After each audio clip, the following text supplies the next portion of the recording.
तो फ्रेंड्स आज हम बताएंगे सेट्स नोटेशंस की इस वीडियो में। इसके बाद हम बताएंगे टाइप्स ऑफ सेट का डेफिनेशन। तो शुरू करता हूं बच्चों बिना लेक्चर किए हुए। तो फ्रेंड्स बात करते हैं सेट नोटेशंस की। एन क्या है? The set of all natural numbers है। ठीक है, ऑल नेचुरल नंबर्स का मतलब आप समझते होंगे। जेड क्या है? The set of all integers है। ऑल इंटीजर्स का मतलब पॉजिटिव एंड नेगेटिव दोनों इंटीजर्स आ जाएंगे। क्यू क्या है? The set of all rational numbers है। आर क्या है? The set of real numbers. Z plus क्या है? जेड प्लस लग गया तो पॉजिटिव इंटीजर्स हो जाएंगे, और आर प्लस लग जाएंगे तो पॉजिटिव रियल नंबर्स हो जाएंगे। क्यू प्लस लग गया तब क्या हो जाएगा? The set of positive rational numbers हो जाएंगे। तो फ्रेंड्स बात करते हैं the symbol for special sets की, जो वेरी इंपॉर्टेंट टॉपिक्स हैं। अगर बात करें इप्सिलॉन की जो फिजिक्स में वेरी यूज होता है, और इसी को मैथ में हम बिलोंग्स टू के रूप में जानते हैं। और क्या जानते हैं? डज नॉट बिलोंग्स टू के रूप में, जिसका सिंबल गिवन है। ठीक है, अगर बात करें इसकी हम सम एग्जाम्पल्स की, किसके बात करें? सम एग्जाम्पल्स की। तो लेट कर लीजिए कि सेट ए है। ठीक है, सेट ए को लेट कर लेंगे, जिसमें क्या एलिमेंट है? 1 2 3 4 5 है। अब बताना ये है बच्चों, सेट ए का एलिमेंट है 14 जो है सेट ए का एलिमेंट नहीं है। So set A does not belongs to 14, इसीलिए सेट ए 14 से बिलोंग्स नहीं करेगा। क्या करेगा? डज नॉट बिलोंग्स टू हो जाएंगे। अब बताना यह है बच्चों, जो 5 है सेट ए का एलिमेंट है या नहीं? सेट ए का एलिमेंट है, इसलिए सेट ए बिलोंग्स टू 5 हो जाएंगे। उसी प्रकार बच्चों सिमिलरली 6 जो है सेट ए का एलिमेंट नहीं है। सो ए डज नॉट बिलोंग्स टू 6। तो सिमिलरली बात करें अगर 4 की, तो 4 सेट ए का एक एलिमेंट है। So set A belongs to 4 हो जाएंगे। ठीक है, बात करते हैं डिफाइन टाइप्स ऑफ सेट्स की। तो इस प्रकार है एम्प्टी सेट जिसको नल सेट कहते हैं। तो क्या है इसकी definitions? A set which has no element is called empty set और नल सेट। क्या हमने बताया? हमारी भाषा बता रहा है कि a set which has no element, वैसा सेट जिसमें कोई एलिमेंट ना हो उसको क्या कहेंगे? एम्प्टी सेट, जिसको नल सेट भी कहते हैं। तो बात करें a null set generally represented with 5 या एम्प्टी सेट। क्या हमने बताया? यानी बात करें एम्प्टी या नल सेट की, तो उसको जनरली रिप्रेजेंटेड विथ 5 या एम्प्टी सेट के रूप में डिनोट्स करते हैं। ठीक है, अगर बात करें सिंगलटन सेट की, तो a set having only 1 element is called singleton set. ये तो सिंपल है, सिंगल मतलब 1। सिंगलटन सेट तो वैसे सेट जिसमें केवल एक ही एलिमेंट हो उसको क्या कहेंगे? सिंगलटन सेट कहेंगे। बच्चों ध्यान से हमारी बातों को सुनो। Singleton set is also known as unit set. एक ही वाला को तो यूनिट सेट कहा जाता है। अगर बात करें इसकी एग्जांपल की, the set containing even prime numbers is 2। क्या हमने बताया? The set containing even prime number is 2। तो इस प्रकार बच्चों थर्ड डिफिनेशन को लाते हैं। थर्ड नंबर है कार्डिनल नंबर, जिसको कार्डिनलिटी भी कहते हैं। The number of element in A set is called cardinal number या कार्डिनलिटी। इससे क्या समझ है? मान लीजिए कोई सेट है जिसमें नंबर ऑफ एलिमेंट प्रेजेंट है, this is called cardinal number या कार्डिनलिटी। तो हम कार्डिनल नंबर को रिप्रेजेंट करते हैं ए। मान लीजिए ए सेट है, ठीक। Set A we represent cardinality with number of element set A. So मान लीजिए सेट ए है जिसमें एलिमेंट है 4, तो इसको हम किस प्रकार लिख सकते हैं? Number of element set A is 4। Number of element मतलब सेट ए में जितना एलिमेंट है वो क्या हो जाएंगे? Number of element is equal to हो जाएगा। ठीक है, उसी प्रकार बात करते हैं सेट बी में। तो number of element set B कितना है? 5 है। उसी प्रकार number of element set B is equal to 5 हो जाएगा। ठीक है, उसी प्रकार similarly look here in board, set C है, ठीक है, जिसमें एलिमेंट है 6 एलिमेंट है। ठीक है, तो 6 एलिमेंट है बच्चों, तो हमने नंबर ऑफ एलिमेंट सेट सी को 4 का है लिखा। इसका कारण समझना है बच्चों। हमें पता ये होनी चाहिए कि अगर सेट में कोई सेट में एक ही एलिमेंट डबल हो तो उसको केवल एक बार लिखा जाता है। जिस प्रकार एल 2 ठो है उसी प्रकार ओ भी डबल है, तो इसको क्या लिखेंगे 1 2 3 4। Number of element set C is equal to 4। तो बात करते हैं अगली topic finite and infinite set की। ठीक है। A set which has finite number of element is called finite set. और इनफाइनाइट सेट क्या होता है, otherwise it is called an infinite set.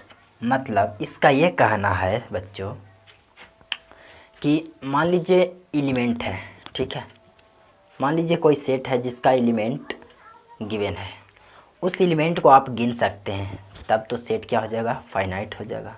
मतलब जिस सेट के एलिमेंट को आप गिन सकते हैं वो सेट फाइनाइट सेट कहलाएगा, और जिस सेट के एलिमेंट को आप नहीं गिन सकते हैं वो इनफाइनाइट होते हैं, उसी को इनफाइनाइट सेट कहेंगे। तो समझ में बहुत आसानी से आ गया हो फ्रेंड्स। तो बात करते हैं सम एग्जांपल्स की।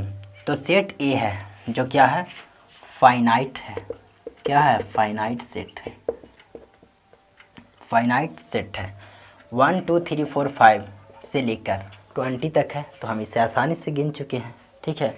अगर बात करें उसी प्रकार सिमिलरली सेट बी की, तो 1 2 3 4 5 तक जाएंगे, उसके बाद हमें पता नहीं है, मालूम नहीं है ये कहाँ रुकेगी, कहाँ तक जा सकती है, तो सेट क्या कहलाएगा, इनफाइनाइट सेट कहलाएगा, जिसको कभी हम। तो फ्रेंड्स बात करते हैं यूनिवर्सल सेट की। तो यूनिवर्सल सेट क्या होता है कि a set containing all the possible element is called universal set.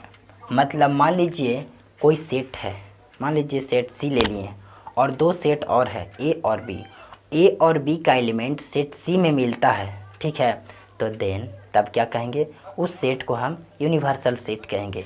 जिस प्रकार मान लीजिए सेट ए 1 2 3 है, ठीक है, इसमें एलिमेंट 1 2 3 है, और सेट बी है जिसमें एलिमेंट 3 4 5 6 7 है, तो ये दोनों का एलिमेंट हमारे सेट सी, मान लीजिए सेट सी है जिसमें मिल रहा है, then set C is called universal set. क्या कहेंगे, then set C is called universal set. तो आसानी से समझ में आया होगा बच्चों। तो फ्रेंड्स बात करते हैं इक्वल सेट की। किसको बात करें, इक्वल सेट।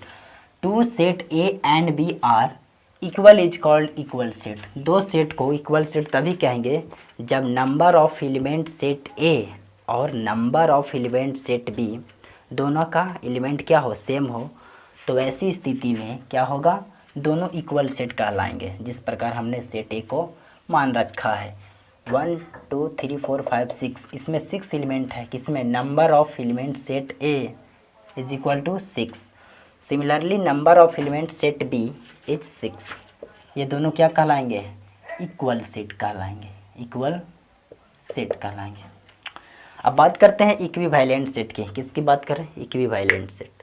इक्विवेलेंट सेट क्या है कि two finite set A and B are said to be equivalent if number of element set A and number of element set B।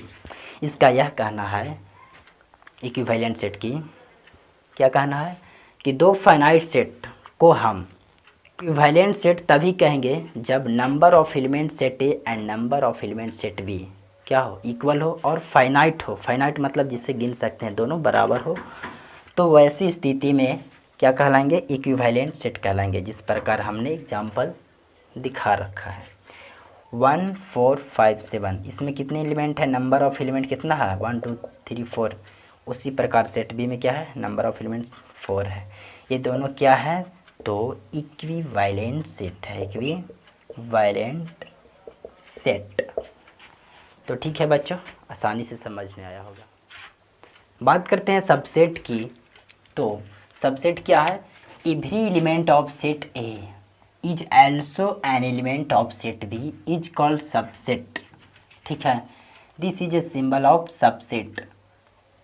Some examples क्या है कि ए का सारा एलिमेंट सेट बी में मिलता हो, सेट ए का सारा एलिमेंट सेट बी में मिलता हो, इस प्रकार सेट ए का सारा एलिमेंट सेट बी में मिल रहा है, तब क्या कहलाएगा, A is a subset of B.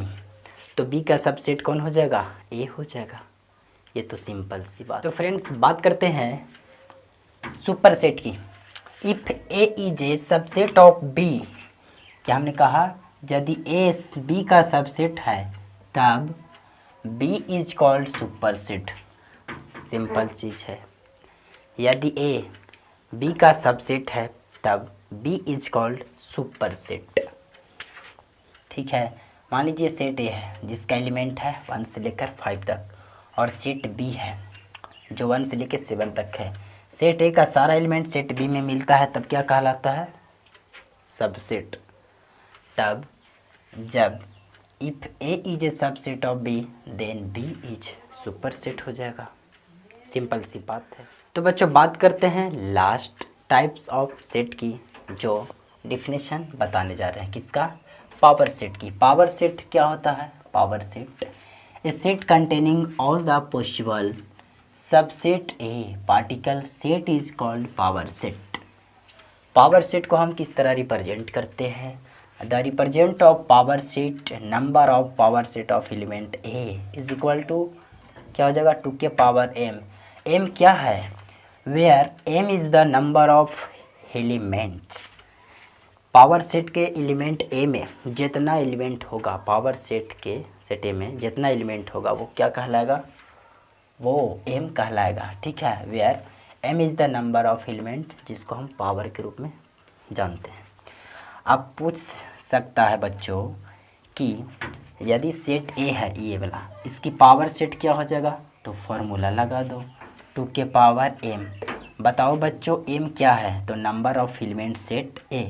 तो कितने नंबर ऑफ एलिमेंट है, 4 है, तो m की जगह पर 4 बैठ जाएगा। This is answer. So similarly set B, इसी प्रकार फार्मूला बैठा देना है 2 के पावर, 2 के घात कितना हो जाएगा, 1 2 3 4 5 है, 2 के पावर 5, ये क्या हो जाएंगे, आंसर हो जाएंगे बच्चों। ठीक है, इतनी बात समझ में आया होगा बच्चों। दुनिया की हर चीज़ ठोकर लगने के बाद टूट जाती है, बस एक कामयाबी है जो ठोकर लगने के बाद मिलती है। सब कुछ किस्मत से नहीं मिलता बेटा, कुछ चीज़ें दुआ मांगने पर ही मिलती है। घमंड से अपना सर ऊंचा मत करना, जीतने वाले भी अपना गोल्ड मेडल सिर झुका के ही हासिल करते हैं।